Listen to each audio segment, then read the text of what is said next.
वृश्चिक लगन में हम चंद्रमा की प्लेसमेंट को डिस्कस कर रहे हैं और इस वीडियो में अब तीसरे भाव के बारे में विचार करेंगे। तीसरे भाव की बात जब आती है तो यहाँ चंद्रमा अपने से बिल्कुल ऑपोजिट स्थित होंगे, जहां वो आपके चार्ट में मकर राशि में होंगे। देखिए, मकर राशि का जो चंद्रमा होगा वो आपसे बहुत ही ज्यादा मेहनत करवाएगा। अब आपका काम कोई भी हो सकता है जिसमें आपने बहुत ज्यादा एफर्ट लगाया हो। ये आपके प्रोफेशन के लिए भी हो सकता है, आपके लॉन्ग डिस्टेंस टूर के लिए हो सकता है, विदेश यात्रा के लिए हो सकता है, या किसी भी अदर पर्पज के लिए। देखिए, जो कैप्रिकॉर्न साइन है ये थोड़ा ज्यादा प्रैक्टिकल है, और अगर चंद्रमा यहाँ आते हैं तो कोई भी पर्टिकुलर काम करते हुए आपको ज्यादा से ज्यादा मेहनत करनी होगी या ज्यादा से ज्यादा एफर्ट करना होगा। अब क्योंकि चंद्रमा एक बहुत ही सॉफ्ट ग्रह है, और इस प्रकार के साइन में अगर चंद्रमा आ जाते हैं तो वहां आपका जो एफर्ट होता है, कभी कभी आपको उतना अच्छे से काम नहीं आता। आपको कुछ हद तक ज्यादा ही एफर्ट करना होता है हर काम के लिए। अब चंद्रमा यहाँ है तो अगर चंद्रमा को किसी भी अन्य ग्रह का सपोर्ट नहीं है तो आप जीवन में बहुत ज्यादा रिस्क नहीं ले पाएंगे। जो भी आप अपने आप से मेहनत करेंगे, खुद से आप जो भी एफर्ट करेंगे, वही ज्यादातर आपके काम आएगा। इस वजह से आपको किसी दूसरे पर्सन पर डिपेंडेंसी भी नहीं रखनी चाहिए। चंद्रमा मेनली अब आपके लिए कहीं ना कहीं नवम भाव से जुड़े हुए मामलों में भी आपसे काफी ज्यादा एफर्ट करवाने ही वाले हैं, तो आपको भाग्य का सपोर्ट इतना इजीली नहीं मिलने वाला। अब यहाँ जो चंद्रमा के डिस्पोजिटर हैं वो शनि है, तो आपको शनि को देखना होगा कि शनि आपके चार्ट में कितनी अच्छी स्थिति में बैठे। अगर मान लो आपके चार्ट में शनि अच्छी स्थिति में है, या फिर यहाँ पे जैसे सूर्य का प्रभाव है थर्ड हाउस पे, या मंगल जैसे ग्रह का प्रभाव है, तब जरूर आप जीवन में अच्छे खासे मेहनत कर पाएंगे और रिस्क भी ले पाएंगे। तो यहाँ चंद्रमा के आने से अब आपके लिए जीवन में कुछ कठिन फैसले लेना आसान नहीं होगा। चंद्रमा की ये प्लेसमेंट आपको बहुत सारा यात्राएं देगी जीवन में, और उन यात्राओं के माध्यम से आप अपने जीवन में काफी सारे बदलाव भी देख पाएंगे। यहाँ इनकी स्थिति होने से आप काफी आध्यात्मिक हो सकते हैं, जीवन में बहुत ज्यादा प्रैक्टिकल हो सकते हैं, भाई बहनों के साथ थोड़ा बहुत मनमुटाव हो सकता है अगर चंद्रमा पर यहाँ शनि का प्रभाव है या राहु केतु का प्रभाव है। अगर राहु केतु का प्रभाव चंद्रमा पर पड़ जाता है तो आप बहुत ज्यादा हार्डवर्क करने वाले होंगे, और अगर केतु का प्रभाव यहाँ है चंद्रमा पर तो आपका एफर्ट कभी भी आपके सही दिशा में काम नहीं करेगा, जिससे आपका एफर्ट लगातार बढ़ता जाएगा। आपको किसी भी एक छोटे से छोटे काम के लिए भी बहुत ही ज्यादा मेहनत करने की आवश्यकता पड़ेगी। अब मेनली क्योंकि जो चंद्रमा है वो हमारे मन को रिप्रेजेंट करते हैं, हमारे इमोशंस को रिप्रेजेंट करते हैं, तो कोई भी ग्रह अगर चंद्रमा को प्रभावित करेगा तो वो डायरेक्टली हमारे मन को भी प्रभावित करेगा, हमारी सोच को भी प्रभावित करेगा, हमारी निर्णय क्षमता को भी प्रभावित करेगा। साथ ही हमारी जो ओवरऑल थिंकिंग है किसी भी काम को करने को लेकर, उसको भी वो गहरा प्रभावित करेगा। ऐसे में हम जो भी काम करेंगे या हमारे लिए कोई भी काम जो हमने किया उसका जो रिजल्ट आएगा वो उस ग्रह से कहीं ना कहीं प्रेरित हो सकता है। अगर चंद्रमा के साथ यहाँ बुध जैसा प्लेनेट बैठा हो, मंगल जैसा प्लेनेट, सूर्य जैसा प्लेनेट बैठा हो, तो यहाँ चंद्रमा को काफी ज्यादा सपोर्ट मिल सकता है, और आपका थर्ड हाउस भी यहाँ काफी स्ट्रांग हो सकता है।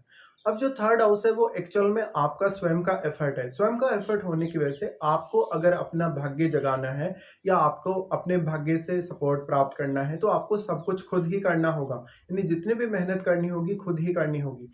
ऐसे जातक अगर जीवन में सेल्फ डिपेंड बनने को देखें तो उनके लिए ज्यादा अच्छा है।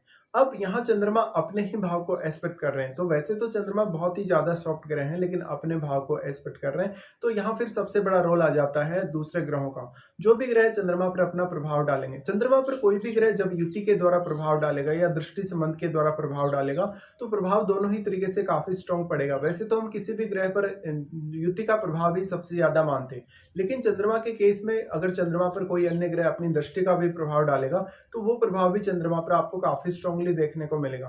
क्योंकि कोई भी ग्रह जब इस प्रकार के सॉफ्ट ग्रह को अपनी दृष्टि से अगर प्रभावित कर रहा है तो वो ग्रह यहाँ काफी ज्यादा प्रभाव डाल पाएगा। चंद्रमा की ये प्लेसमेंट आपको काफी जिज्ञासु बनाएगी। आप जीवन में बहुत कुछ नया सीखेंगे, बहुत कुछ क्रिएटिव सीखेंगे। ऐसा चंद्रमा आपको राइटिंग या ऐसा कोई काम दे सकता है जो कम्युनिकेशन से जुड़ा है। देखिए, चंद्रमा मेनली आपके इमेजिनेशन से जुड़े हैं और आपके क्रिएटिव टैलेंट को रिप्रेजेंट करते हैं। अब यहाँ पे अगर आप कोई भी इस प्रकार का काम करते हैं क्रिएटिविटी वाला, तो आपको चंद्रमा का काफी सपोर्ट रहेगा। लेकिन वास्तव में आपको ये देखना चाहिए कि थर्ड हाउस पे कौन कौन से ग्रह आपके प्रभाव डाल रहे हैं, क्योंकि ऐसा हो सकता है कि यहाँ या तो कोई ग्रह चंद्रमा को डिस्टर्ब कर रहा हो या कोई ग्रह यहाँ चंद्रमा को सपोर्ट कर रहा हो। तो कोई भी प्लेनेट जब आपके थर्ड हाउस में आएगा तो वो अपना कारकत्व और अपनी एनर्जी लेकर थर्ड हाउस में आ रहा है। साथ में अब वो आपको उन भावों को भी कनेक्ट करता हुआ दिखेगा जिनका वो आपके चार्ट में स्वामी है। तो आपके चार्ट में अब आप उन भावों से मदद ले सकते हैं जिनका स्वामी होकर कोई भी प्लेनेट आपके थर्ड हाउस में आ गया। अब जो प्लेनेट थर्ड हाउस में आ गया वो सबसे पहले अपने कारकत्व का प्रभाव चंद्रमा पर डालेगा। तो जो भी प्लेनेट थर्ड हाउस में बैठा है वैसे ही आपकी सोच बन जाएगी, वैसे ही आपका काम करने का तरीका, निर्णय लेने का तरीका होगा और आपका ओवरऑल जो स्टेटस होगा आपके हार्डवर्क का, या आप जो भी फैसला लेंगे उसको किस तरीके से इंप्लीमेंट करेंगे, उस पर उस ग्रह का जो रोल होगा बहुत इंपॉर्टेंट होगा। अब जो प्लेनेट है वो आपके चार्ट में कौन कौन से भावों का स्वामी है, उन भावों से जुड़े हुए रिश्तों का रोल और उन भावों का रोल काफी इंपॉर्टेंट हो जाता है आपके लिए। तो आपका उन भावों से रिलेटेड जो टैलेंट है वो आपके काफी ज्यादा काम आ सकता है। इसके साथ ही चंद्रमा अपने भाव को एस्पेक्ट कर रहे हैं, तो नवम भाव में बैठा हुआ प्लेनेट भी आपके लिए उतना ही ज्यादा इंपॉर्टेंट है। और नवम भाव में बैठा हुआ ग्रह यहाँ अपनी दृष्टि भी डालेगा चंद्रमा पर। तो वास्तव में नवम भाव में बैठा हुआ ग्रह अगर चंद्रमा के लिए सपोर्टिव हुआ तब जरूर आपका भाग्य बहुत ही ज्यादा साथ दे सकता है। इसके साथ साथ अब चंद्रमा के साथ आपके चार्ट में जो भी प्लेनेट आएगा या जो भी प्लेनेट यहाँ संबंध बनाएगा, कहीं ना कहीं अगर या तो वो प्लेनेट यहाँ चंद्रमा को सपोर्ट कर रहा हो, अगर वो चंद्रमा को सपोर्ट नहीं कर रहा तो ऐसा हो सकता है कि उन मामलों में आपको ज्यादा से ज्यादा मेहनत करनी पड़े उन भावों से रिलेटेड कार्यों को करने के लिए भी और उस कारकत्व को पाने के लिए भी जिस प्रकार का वो प्लेनेट है। तो यहाँ पे काफी एक इंटरेस्टिंग स्थिति बन जाती है जब भी चंद्रमा इस प्रकार से स्थित होते हैं। अब आपको देखना होगा वास्तव में क्या आपको चंद्रमा की महादशा है या नहीं। देखिए, चंद्रमा की महादशा अगर आपको होगी तो ये सारे के सारे प्रभाव आपको काफी स्ट्रांगली देखने को मिलेंगे। बट अगर आपको चंद्रमा की महादशा नहीं है तो ऐसा हो सकता है कि चंद्रमा के साथ किसी बैठे हुए ग्रह की महादशा आपको हो सकती है। उस दशा में भी आपको ये सारे के सारे प्रभाव काफी स्ट्रांगली देखने को मिलेंगे।